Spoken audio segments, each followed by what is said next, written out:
Iraq has made Iran the centrally most important power now to come to Pakistan.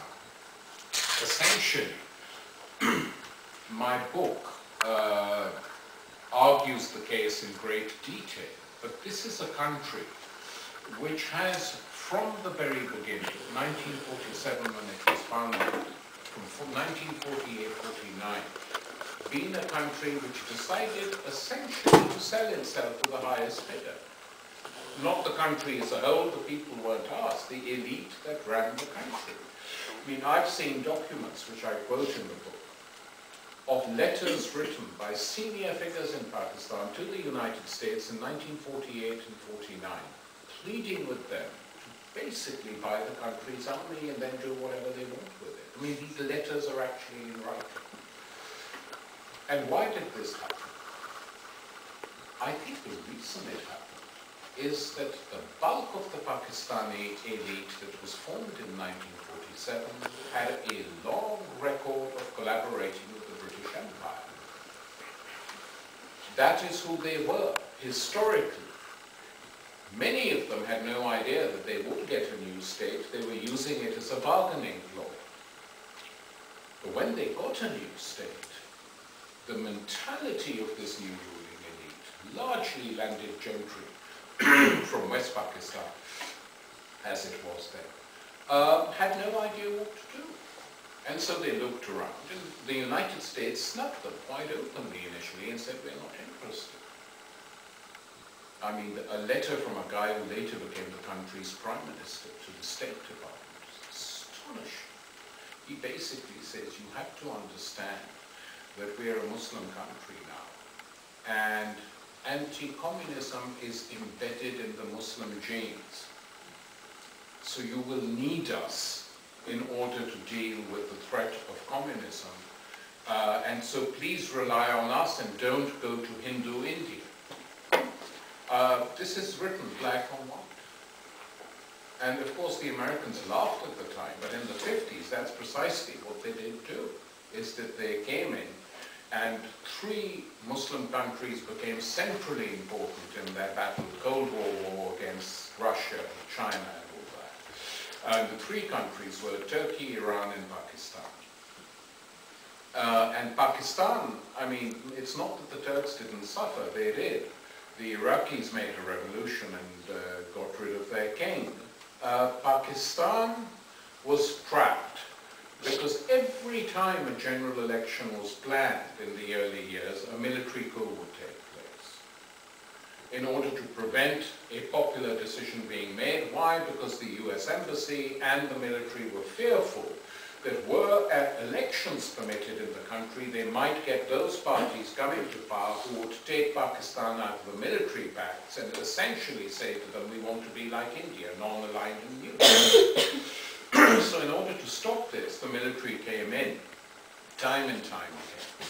And that led to horrors within the country, and the split of the country and its breakup in 1971 can be directly linked to a refusal to accept the popular will and to accept any form of accountability and democracy. So Pakistan, for half its life, has been run by the army.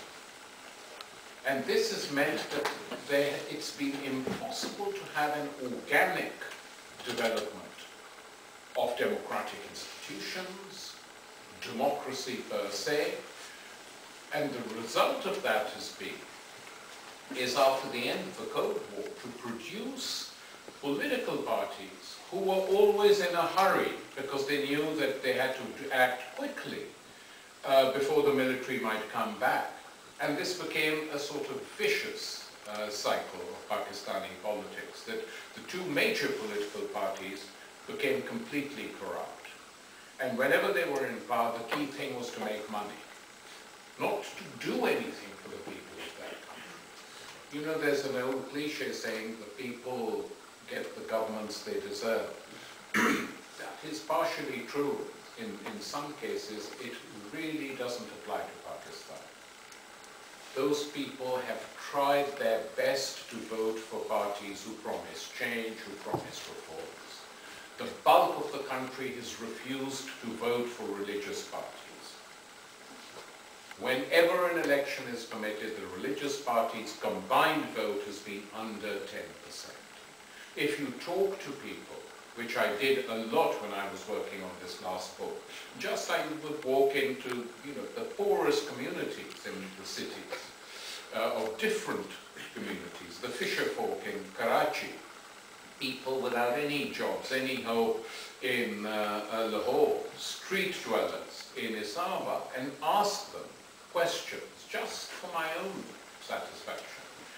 What would you like the most in this world if we had a free choice? And it was amazing how every single person came up with 3 things. They had more as well. One was education for our children. And some of them would add, and we want our children to be educated in English, as well as the local language, because we know that English is the language of the privileged in this country. So why shouldn't we learn it? And of course, Malaysia, a country not totally unlike Pakistan, has made English a compulsory second language for both its Chinese and Malay sections of the population. So there's no reason why it could be done, but Malaysia has an education system, Pakistan doesn't.